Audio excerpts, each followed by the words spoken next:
The mirror in the guest bathroom shows me a woman I barely recognize.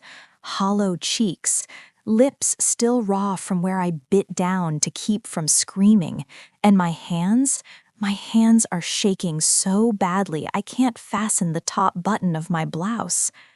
I ran. I actually ran. 10 minutes ago, I was in the master bedroom, watching my husband, Julian, pack for a business trip he claimed couldn't wait. While he zipped his suitcase, his phone buzzed on the nightstand. A photo. A woman I'd never seen before, wearing lingerie I'd never own, lying in a bed I'd never been invited to share.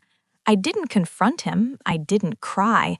I stood there, frozen, watching him slip the phone into his pocket like it was nothing, like I was nothing. And then he kissed my forehead, the same kiss he's given me every morning for 3 years. Dry, dutiful, dead. "I'll be back in 3 days," he said. "Try not to cause any trouble while I'm gone." He walked out, the front door closed, the security system armed itself with a soft, final beep. I stood in the middle of our bedroom, his bedroom really, and I felt something crack open inside me. Not my heart, that had been hollowed out long ago.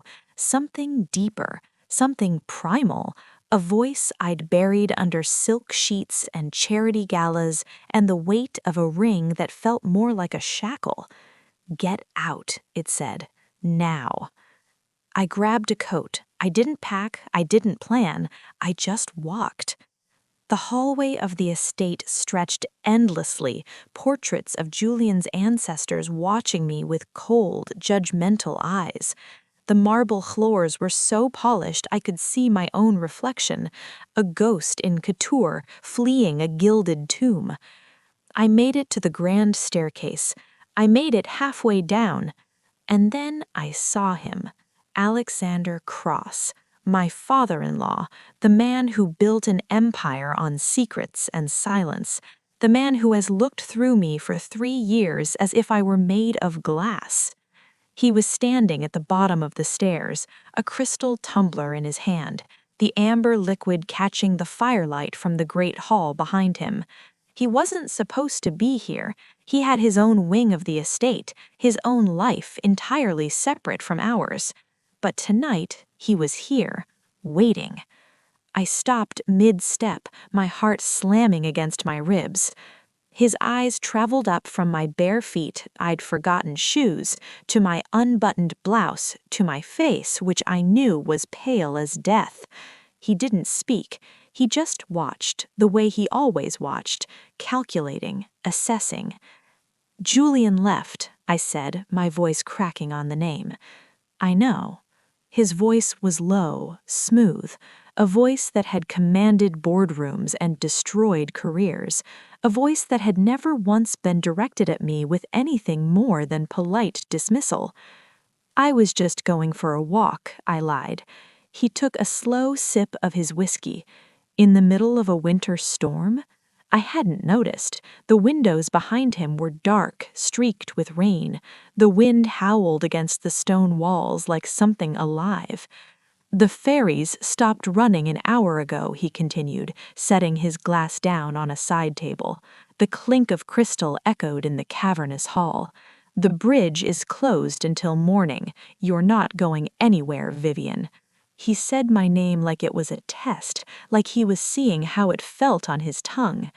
I gripped the railing, my knuckles white. "I don't want to be here." "Where do you want to be?" The question landed in my chest like a stone. I didn't have an answer. I hadn't had an answer in 3 years. He started climbing the stairs, slow, deliberate. Each step brought him closer, and I found myself backing up, step by step, until my back hit the wall at the landing. He stopped 1 step below me, so we were almost at eye level, close enough that I could smell the whiskey on his breath, the cedar and smoke of his cologne, the heat radiating from his body in the cold, drafty hall. "You think I don't see it," his voice barely above a whisper. "The way he treats you, the way you've been dying by inches in this house." I opened my mouth to deny it, but no sound came out. He reached out, and I flinched, but he didn't touch me. His hand hovered near my jaw, close enough that I could feel the warmth of his palm without the contact. "Vivian, I've watched you for 3 years," he said, his eyes locked on mine, "sitting alone at dinner, smiling at his friends like your face would crack, walking these halls at night when you think everyone's asleep." My breath caught. He'd noticed. All this time he'd noticed. "I told him not to marry you," he said, and the words hit me like a slap. "I told him you were too good for him, too smart, too alive." He let his hand drop. The absence of his heat was almost painful. He didn't listen. He never listens. He turned and walked back down the stairs, leaving me pressed against the wall, my heart pounding so hard I could feel it in my throat. At the bottom, he picked up his whiskey and looked back at me over his shoulder. "The guest wing is open. Take any room you like. Tomorrow, when the storm passes, you can decide if you still want to run." He disappeared into the shadows of the great hall, leaving me alone with the howling wind and the echo of his words. Too alive. For the first time in 3 years, I felt something other than numbness. It wasn't hope. It was something far more dangerous. It was recognition. I didn't sleep. I lay in a guest room I'd never entered before, staring at the ceiling while the storm battered the windows. Every creak of the old house made me tense. Every gust of wind sounded like footsteps in the hallway. At some point, I gave up on sleep and walked to the window. The estate grounds were invisible beyond the glass, swallowed by darkness and rain. I pressed my palm against the cold pane and watched my breath fog the surface. I thought about Julian's kiss on my forehead, the photo on his phone, the way he'd said, "Try not to cause any trouble," like I was a pet he was leaving behind. I thought about Alexander's hand hovering near my face, the way he'd said my name, Vivian. I pressed my forehead against the glass and closed my eyes. A soft knock made me jump. I turned, my pulse racing, as the door opened without waiting for an answer. Alexander stood in the doorway, still in his dark shirt and trousers. His sleeves were rolled up now, revealing forearms corded with muscle. In his hand was a tray, tea by the look of it, steam curling into the dim light. "You didn't eat dinner," he said. It wasn't a question. I wasn't hungry. He walked into the room, setting the tray on the small writing desk by the window. He moved like a man who owned every space he entered, which technically he did. "You need to eat," he said, pouring tea into a porcelain cup. "Running on empty won't help you think clearly." I wrapped my arms around myself, suddenly aware that I was still wearing the same rumpled blouse, the top buttons still undone. I'd been too shaken to change. He handed me the cup. Our fingers didn't touch, but the air between us crackled. "Why are you doing this?" I asked. He sat on the edge of the bed, my bed, and watched me with those dark, unreadable eyes. "Doing what?" "Being kind. You've ignored me for 3 years." He smiled. It was a small thing, barely a curve of his lips, but it transformed his face, made him look less like a statue and more like a man. "I wasn't ignoring you," he said. "I was keeping my distance." "Why?" He leaned back on his hands, his gaze never leaving mine. "Because I knew that if I got close, I wouldn't want to let go." The teacup trembled in my hands. I set it down before I could spill it. "That's not funny. I'm not known for my humor." He rose from the bed and walked toward me. I stood my ground this time, refusing to retreat. He stopped a foot away, close enough that I had to tilt my head back to meet his eyes. "Do you think I don't know what he did tonight?" he asked. "The woman, the trip he didn't actually need to take, the way he's been treating you like a fixture instead of a wife." My throat tightened. How do you know about—" "He knows everything that happens in this house." His voice was soft, but there was steel beneath it. "I've known about every affair, every lie, every time he made you feel like you were invisible." He lifted his hand, and this time he didn't stop. His fingers brushed a strand of hair from my face, tucking it behind my ear. The touch was feather light, but it burned. "I've watched him destroy you," he said, "and I've done nothing, because he's my son, because I thought staying away was the right thing to do." His hand dropped to my shoulder, his palm warm through the thin fabric of my blouse. "But tonight, when I saw you running down those stairs with nothing but a coat and your bare feet," he paused, his jaw tightening, "I realized I've been a coward. I should have moved. I should have stepped back. But his hand was on my shoulder, and his eyes were on my face, and for the first time in 3 years, someone was looking at me like I was real." "What are you saying?" I whispered. He leaned closer, his forehead almost touching mine. His breath was warm against my lips. "I'm saying that if you want to leave him, I'll help you. I'll give you money, a house, whatever you need. You'll never have to see him again." I closed my eyes. "And if I don't want to leave?"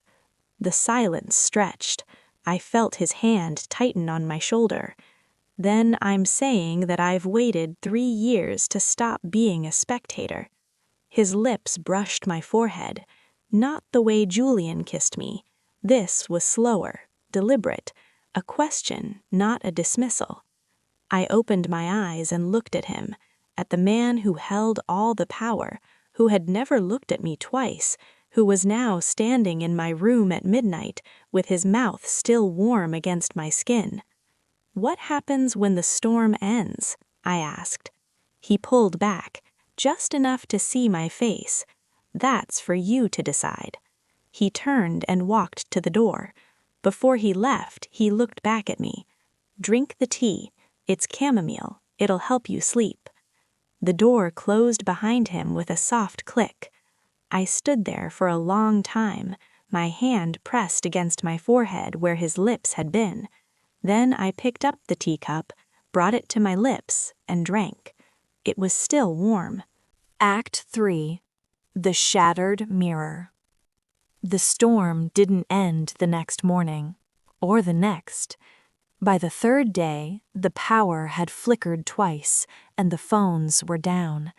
The house felt smaller somehow, the walls closing in, the silence between meals stretching into hours. I avoided the main wing. I ate in the guest kitchen, staring out at the rain-lashed windows. I thought about Julian, about the photo, about the cold, empty bed I'd shared with him for 3 years. And I thought about Alexander, the way he'd said my name, the way his hand had felt on my shoulder, the way he'd looked at me like I was something worth protecting. On the 3rd night, I heard music.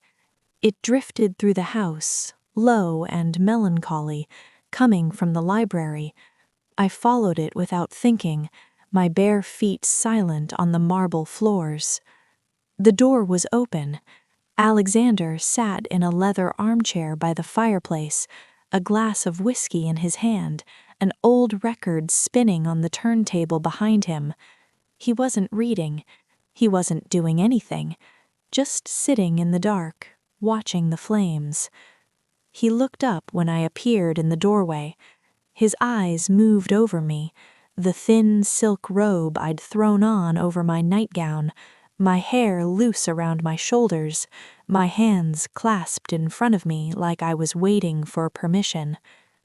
"Can't sleep?" he asked. I shook my head. He gestured to the chair across from him.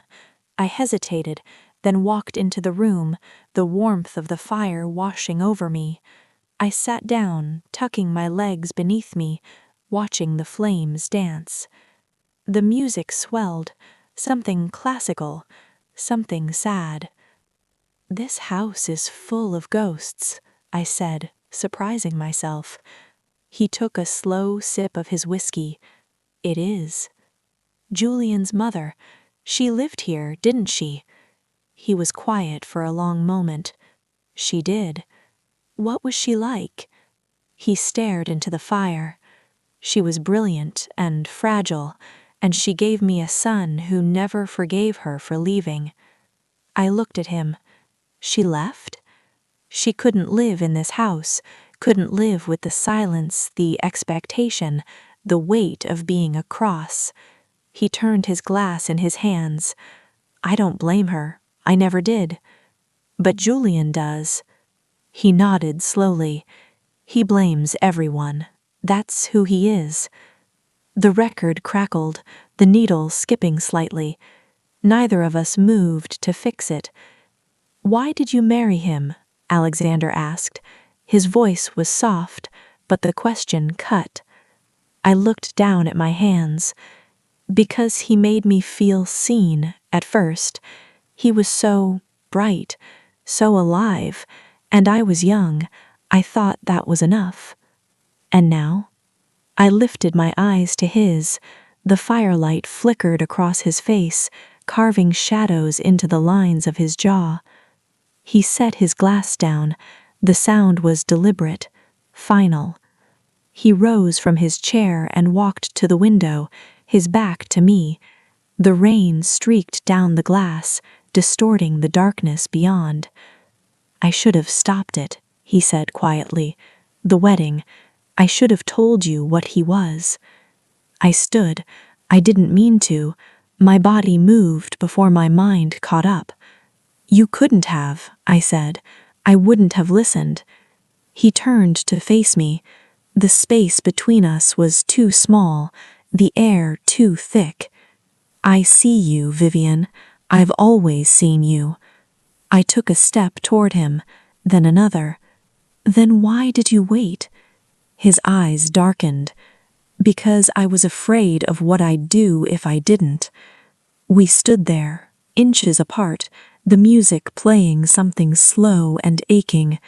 I could feel the heat of him, smell the whiskey and cedar, see the pulse beating at his throat.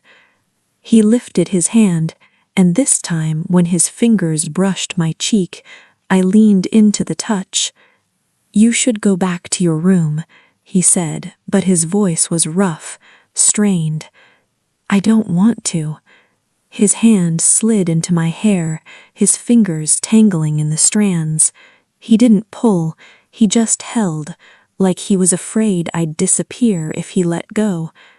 If you stay, he said, his lips almost brushing mine, I won't be able to let you leave again. I closed my eyes. Then don't. His mouth found mine. It wasn't gentle. It wasn't tentative. It was 3 years of silence and distance and watching, all of it breaking at once. His hand tightened in my hair, tilting my head back, and I made a sound I didn't recognize, a gasp, a moan, something desperate and raw. He pulled back, his forehead pressed to mine, both of us breathing hard.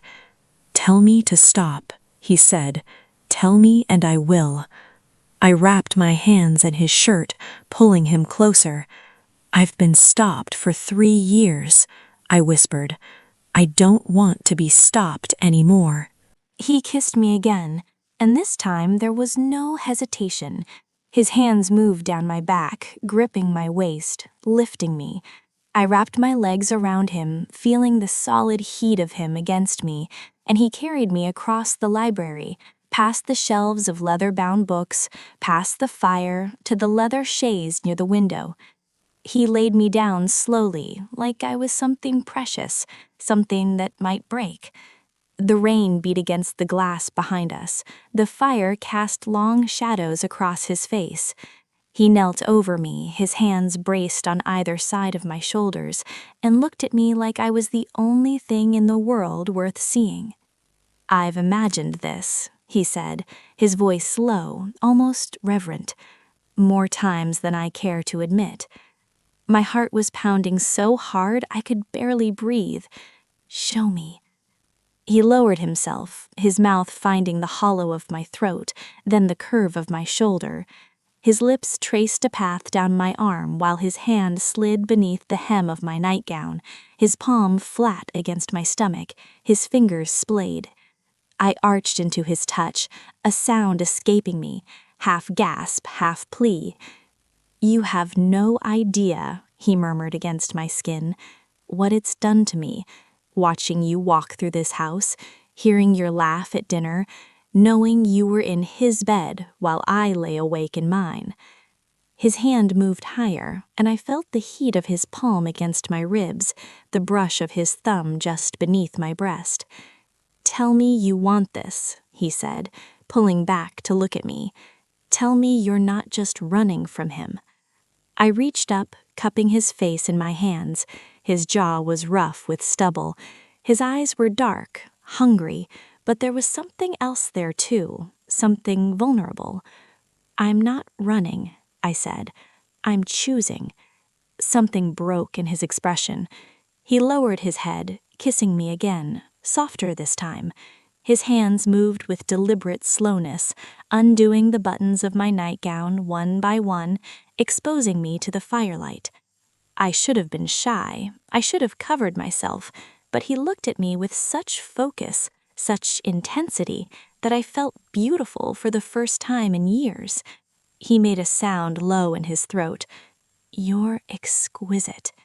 His mouth followed the path his hands had taken, tracing the line of my collarbone, the curve of my breast, the soft skin of my stomach.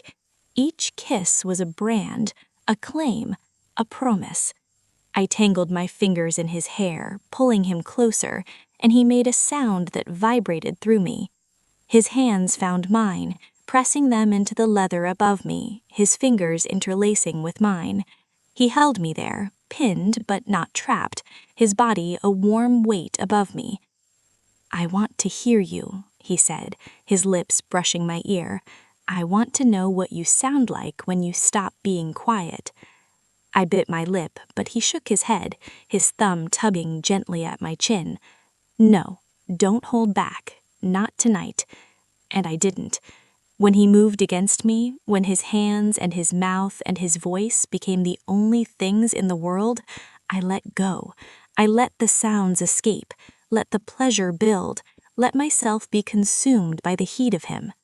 He whispered my name like a prayer, like a curse, like he'd been holding it in for 3 years and couldn't keep it inside any longer. The fire burned low, the rain softened to a whisper, and when I finally opened my eyes, his face was above mine, his forehead pressed to my forehead, his breath mingling with mine. "You're not going back to him," he said. It wasn't a question. I shook my head. He kissed my forehead, my eyelids, the corner of my mouth. "Good." He wrapped his arms around me, pulling me against his chest, and I lay there in the darkness, listening to his heartbeat, feeling the rise and fall of his breath.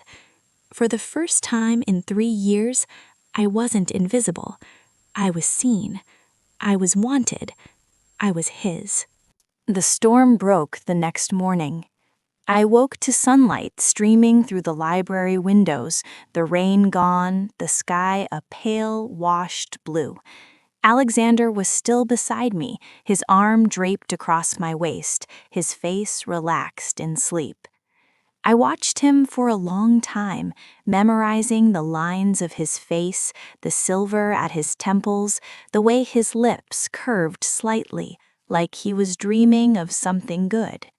I should have felt guilty, I should have felt shame, but all I felt was peace. He stirred, his eyes opening, finding mine. For a moment, neither of us spoke.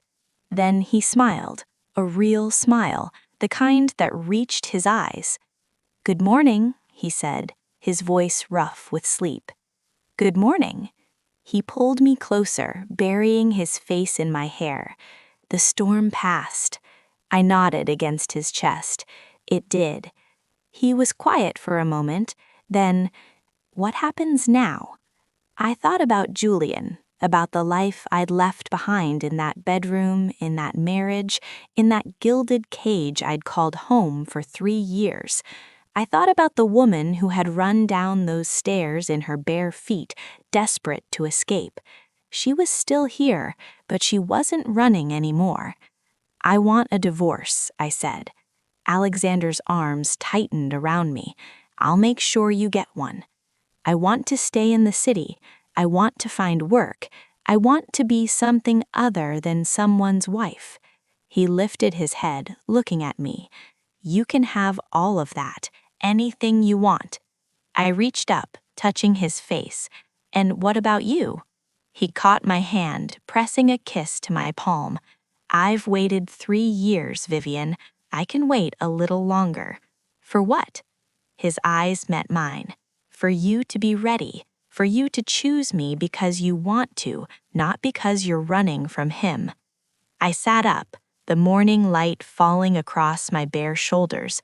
He watched me, his expression unreadable. "I already chose," I said. He sat up too, his hand finding mine. "Then I'll be here, whenever you're ready." I leaned forward, kissing him softly. "I'm not leaving." He pulled me back down beside him, and for a long time we lay there in the quiet, the sun warming the room, the last traces of the storm fading into memory. When we finally got up, when I dressed and walked back through the halls of the estate, I looked at the portraits on the walls, the marble floors, the gilded mirrors. This house had been a prison, but now the doors were open. I found my shoes by the front door. I put them on. I walked outside into the morning air, and I breathed. Behind me, I heard the soft crunch of footsteps on gravel. Alexander appeared beside me, his hands in his pockets, his eyes on the horizon. "Julian's flight lands this afternoon," he said. I nodded. "I'll be here." He turned to look at me. "You don't have to face him alone." I met his gaze. "I know." He smiled again, that rare, real smile, and I felt something shift inside me. Not the crack that had broken open the night I ran, something stronger, something that felt like the beginning of something new.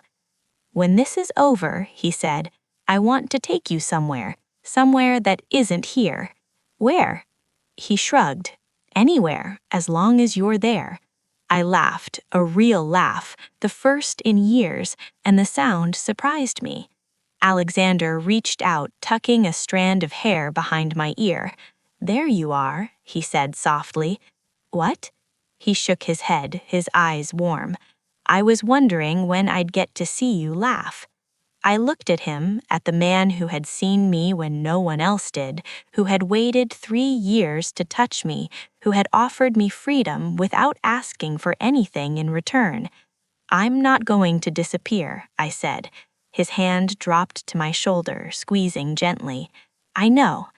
We stood there together, watching the sun climb higher, the last clouds dissolving into nothing. The estate was quiet behind us. The world was waking up, and for the first time in 3 years, so was I. The end.